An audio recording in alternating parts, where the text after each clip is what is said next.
6h58, estamos de volta com o Jornal Bandeirantes e vamos falar a respeito do dólar que fecha em 5,65, maior patamar em 2 anos e meio após novas falas de Lula sobre o Banco Central do Brasil.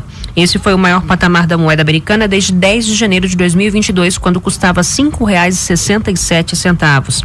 Vamos conversar a partir de agora com o administrador especialista em finanças pessoais e microfinanças, José Mário. Boa noite para você, José Mário. Boa noite, Larissa. Boa noite, Tiago. Boa noite a você que nos acompanha. Conta pra gente, essas questões políticas, falas, isso tem gerado um desgaste financeiro para o país, por isso que o dólar está em alta? Desgaste político e também um certo temor com os investidores, né? Para quem acompanha notícias, nós não vemos presidentes e autoridades de outros países falando mal dos seus colegas, vamos dizer Sim. assim, né? Isso é uma coisa exclusiva do Brasil, é impressionante. Por isso, essa movimentação que nós tivemos aí recentemente, com o dólar batendo um recorde hoje e a bolsa indo na carona e subindo também. Professor, e o impacto disso essas declarações, que não é de agora, infelizmente, não são de agora, infelizmente, o impacto é muito grande para a nossa economia, sobretudo, né, professor? Traz problemas porque agita o mercado, os investidores ficam um pouco desconfiados, né, de como vão ser tratados determinados assuntos fundamentais da economia brasileira, porque nós temos que entender, é preciso que se entenda o seguinte: não existe no mundo um país que seja autossuficiente em tudo. Todos eles precisam de investidores internos e externos. E também temos outro problema relacionado a isso, é que a moeda tida como padrão nas operações comerciais pelo mundo todo é o dólar. Se você começa a bater no dólar, xingar a autoridade monetária, como é o caso que está se fazendo aqui no Brasil, isso provoca um descompasso, uma desconfiança e até um certo temor nos mercados e faz com que os investidores fiquem arredios, porque se é uma coisa que investidor não gosta, é de perder dinheiro. E aí, quais são os principais meios que a gente pode trazer para o consumidor, para a população? Como que isso afeta de uma forma mais agressiva do que a gente já tem enfrentado? O consumidor, ele não tem defesa, né? Nós somos a parte mais fraca dessa corrente. Eu não posso dizer assim, eu não tenho nada a ver com o que o Lula está falando aí, viu, mercado? Apesar de o nosso presidente ter soltado uma pérola, né? Logo depois que ele assumiu, quando ele disse que, abre aspas, brasileiro não come dólar, fecha aspas, ele está redondamente enganado, porque nós comemos dólar, sim. Acabei de dizer que a moeda internacional que é parâmetro para as negociações é o dólar. Então, se eu tenho uma compra fechada de um volume absurdo de carne, de trigo, de cevada, de arroz, de óleo, de gasolina, seja lá o que for, e essa compra está fechada em dólar, à medida que o dólar sobe aqui internamente, nós vamos pagar mais por aquele produto, né? Então eu preparei aqui para o nosso ouvinte um pequeno esqueminha para saber quem ganha e quem perde nessa história toda, né? Essa oscilação para cima do dólar. Então, quem se beneficia com a apreciação do dólar? A gente chama tecnicamente isso, né? O descompasso entre uma moeda e outra, quando uma sobe, ela está apreciada. Quem se beneficia com o aumento do dólar no Brasil são as exportadoras, logicamente, né? Sim. Aí também temos as siderúrgicas, que exportam minério de ferro, ferro elaborado, enxapa, esse tipo de coisa. As petrolíferas, aqui é um caso curioso, porque as petrolíferas, elas se beneficiam e se prejudicam ao mesmo tempo. A petrolífera, quando na exportação, ela vende em dólar. O dólar está alto, ela recebe mais pelo seu produto. Petróleo bruto, algum refinado, subproduto refinado, tudo bem. Os frigoríficos vão ganhar muito com isso também. Empresas do agronegócio e o turismo, né? O turismo, por exemplo, o sujeito está viajando para o Brasil, está comprando pacote em dólar, esse tipo de coisa, ele vai acabar pagando mais, né? Internamente, quando o hotel, quando a agência de viagem for fazer a conversão dessa moeda, ela vai receber mais reais por aqueles dólares que estão sendo entregues. Quem se prejudica? Agora somos nós, né? Esse é o nosso lado da equação aqui. Quem se prejudica? O governo se prejudica. E os empresários também, se eles tiverem empréstimos em dólar. E o governo está cheio de empréstimo em dólar, né? Os importadores em geral, porque logicamente você está comprando em moeda forte, vai ter que pagar em moeda forte. As farmacêuticas e todas aquelas empresas e aqueles ramos que dependem de aquisição de insumos que são produzidos fora do país.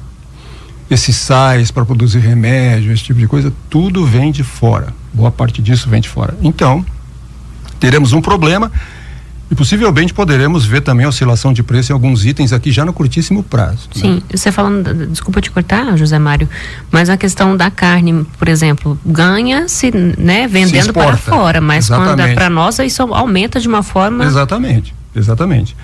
As petrolíferas agora na importação, nós tivemos um programa recentemente que eu fiz aqui, lembro com vocês, falamos sobre isso, né? Quando o país importa petróleo bruto ou importa derivado de petróleo refinado, ele paga em dólar. Então daqui a pouco nós poderemos ter uma oscilação no preço da gasolina e do óleo diesel de novo por conta da apreciação do dólar. E por fim, nós os consumidores em geral, né? E eu destaquei aqui, panificação, eletrônicos e combustível são os 3 setores que talvez mais vai se ver influência de preço. Panificação pela importação do trigo. O Brasil não consegue produzir toda a necessidade de trigo que ele precisa. Os eletrônicos vêm praticamente todos de fora, celulares, televisores, computadores, notebook, esse tipo de coisa. E combustível também, né? O combustível, quando se compra gasolina de boa qualidade e alguns outros refinados que são produzidos lá fora também vai se pagar mais. Acessoriamente nós observamos então um movimento da Bolsa de Valores subindo, né? Ela se beneficia por quê? Com esse movimento de alta, porque as ações brasileiras elas se tornam mais atrativas para o investidor. Quando o investidor ele investe em dólar na bolsa, o externo, né? O investidor externo. Quando ele vê que o dólar está subindo internamente no país, ele joga essa montanha de dólares dentro da economia brasileira e compra ações, entre aspas, baratas das empresas brasileiras. E aí o jogo fica feliz para ele. O governo, por outro lado, se beneficia também de uma parte porque ele tem uma invasão de dólares na economia e consegue com isso movimentar a moeda estrangeira, aquela moeda que nós falamos que é a moeda padrão para as negociações. Mas por outro lado ele também tem dívidas em dólar, ele vai ter que pagar, né? E vai ter que comprar uma série de itens para satisfazer a necessidade da população também em moeda forte. Mas a bolsa deve se beneficiar enquanto o dólar estiver alto. E aí tem alguma alternativa para tentar remediar esses custos extras que tudo isso deve causar? Em termos de população, nós aqui embaixo, no andar de baixo do prédio, né? Nós os consumidores,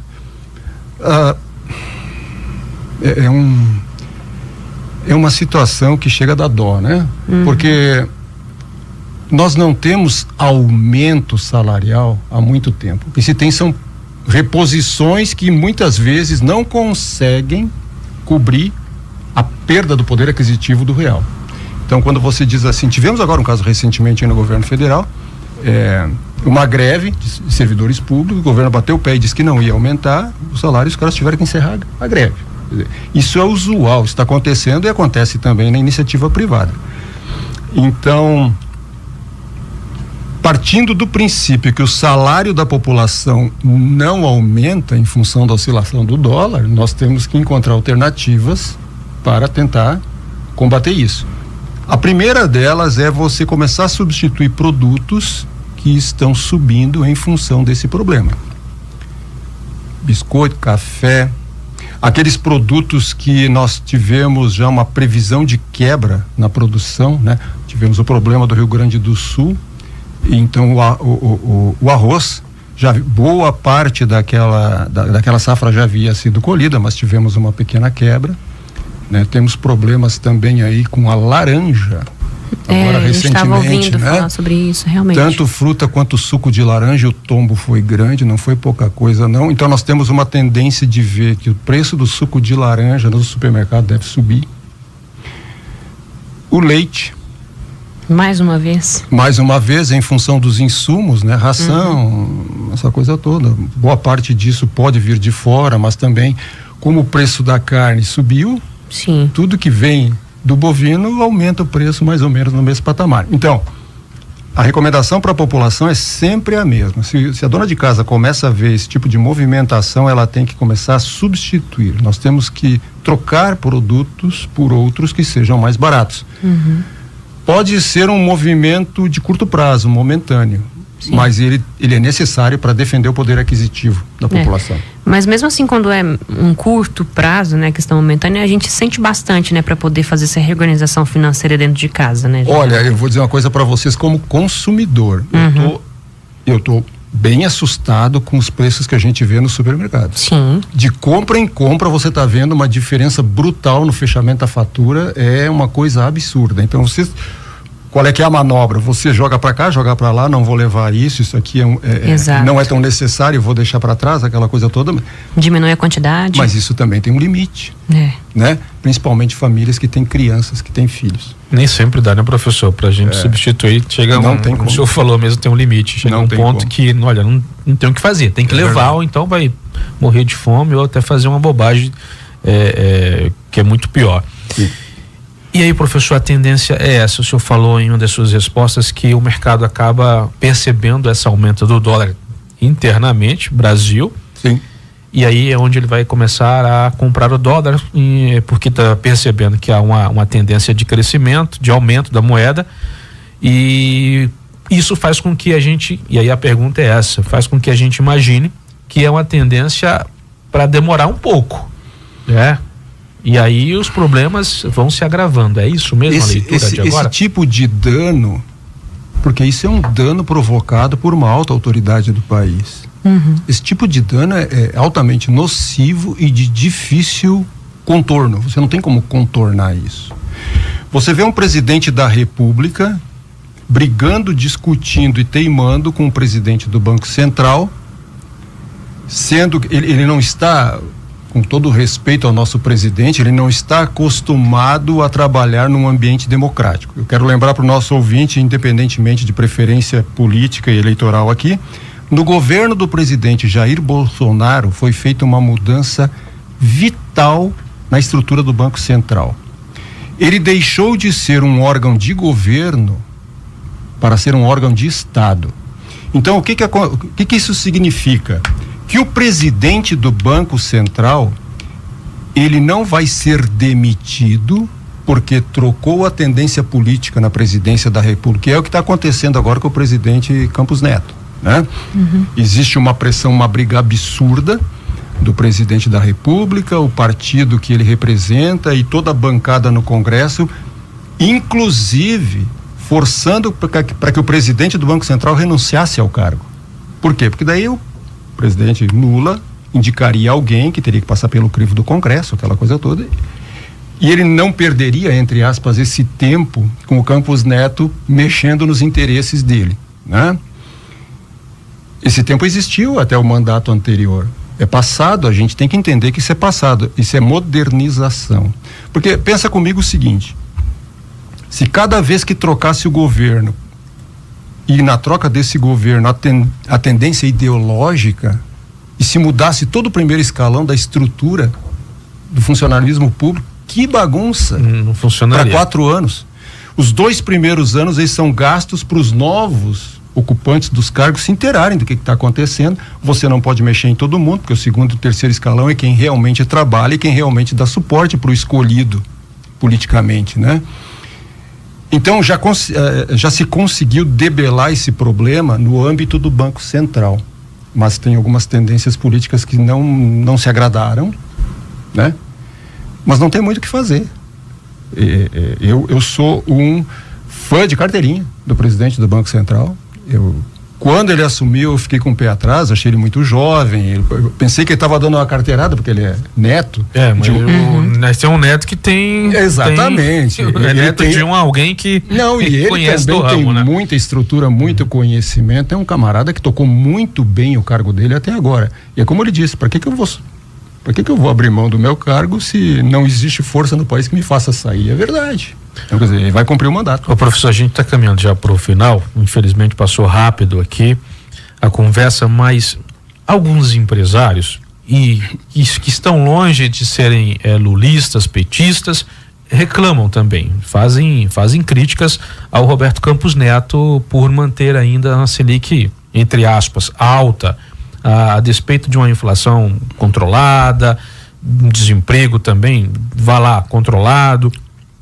O senhor tem alguma crítica? Realmente ele deveria estar com essa Selic tão alta? Ou é necessário mesmo? É necessário. Qual é a tua É necessário.